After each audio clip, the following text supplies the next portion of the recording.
bien dans son job. On parle du harcèlement au travail et on en parle évidemment régulièrement sur ce plateau, mais on va en parler dans le secteur public. Et on accueille Camille Puech. Bonjour Camille, directeur général de Cali Social. Je vous souhaite présente tous mes voeux évidemment à vous et à vos équipes.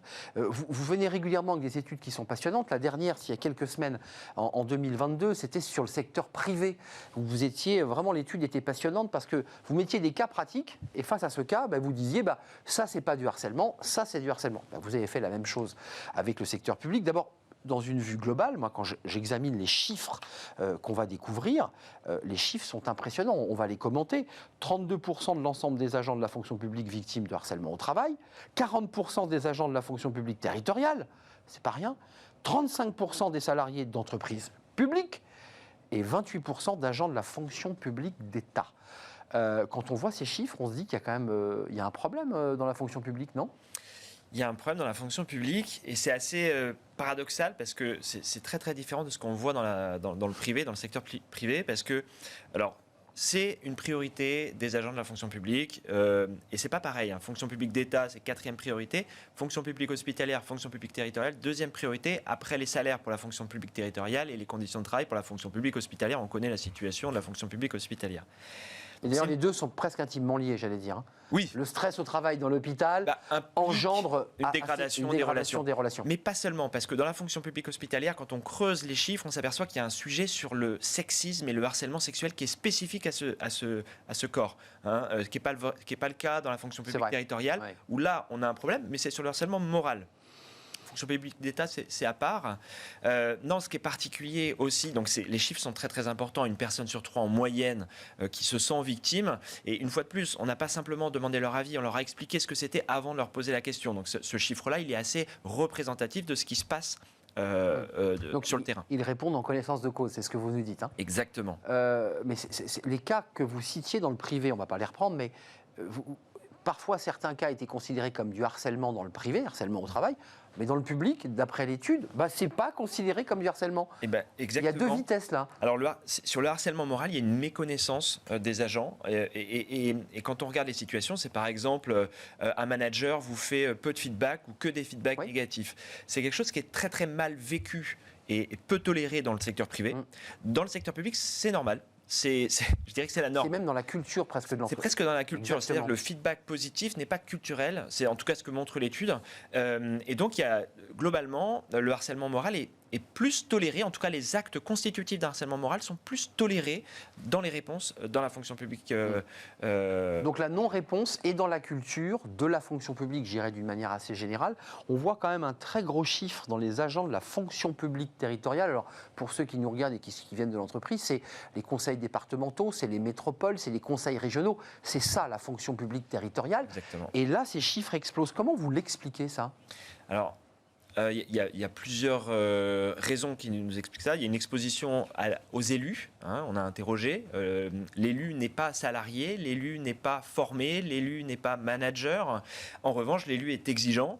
Et on s'aperçoit que globalement, quand vous travaillez dans la fonction publique territoriale, vous êtes très exposé à l'élu qui peut avoir des desiderata très très forts et ça se répercute sur les chiffres. Qu'on soit précis, là c'est la relation d'un fonctionnaire qui est sous la tutelle de l'élu en charge de la voirie ou de l'urbanisme et qui va se retrouver en situation de harcèlement parce que exigence, coup de fil, SMS, mots déplacés. Exactement. Et alors c'est particulier parce qu'on est dans le...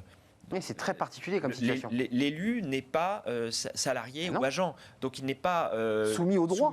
Alors, pas au droit du travail. Il est soumis au code pénal et le harcèlement moral est sous le coup du code pénal et le harcèlement sexuel également.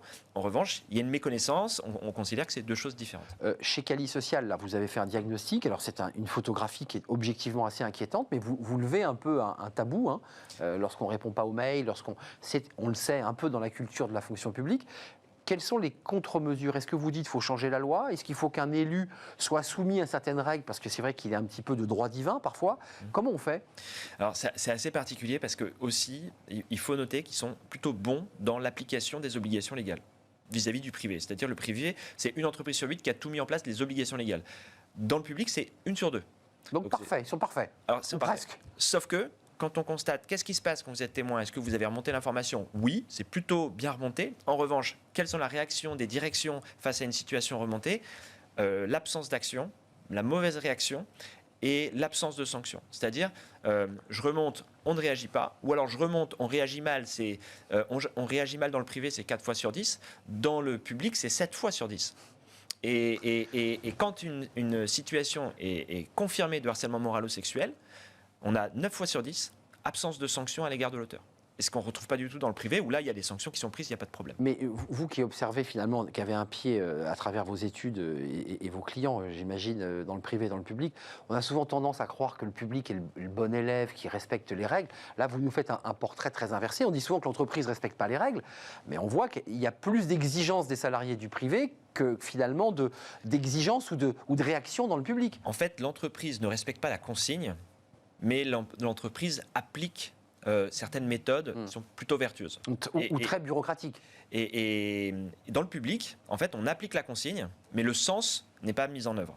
Et c'est ce qu'on constate, c'est-à-dire qu'ils sont très bons dans l'application des obligations. En revanche, dans l'usage de l'outil, il n'y a pas de réaction. Et c'est ça qui est particulièrement alertant, et parce qu'on peut dire, oui, le minimum serait de mettre des obligations légales, mais en fait, elles sont déjà en place. Mais elles ne sont pas utilisées, elles ne sont pas appliquées. Avant de nous quitter, Cali Social, c'est l'accompagnement pour les salariés en difficulté, psychologique, directement.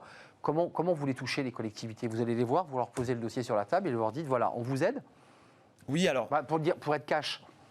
Alors, une fois de plus, il y a la particularité des marchés publics. Ouais. Le marché public, c'est cahier des charges, on répond au cahier des charges. Donc, notre capacité de conseil est limitée, à la différence des entreprises privées. Voilà. Alors, dans le public, on nous sollicite préalablement, qu'est-ce qu'il faut faire, etc. Mais néanmoins, c'est plus normé, donc tout prend plus de temps. Plus compliqué à faire. Ouais. C'est plus compliqué à faire et à changer les cultures.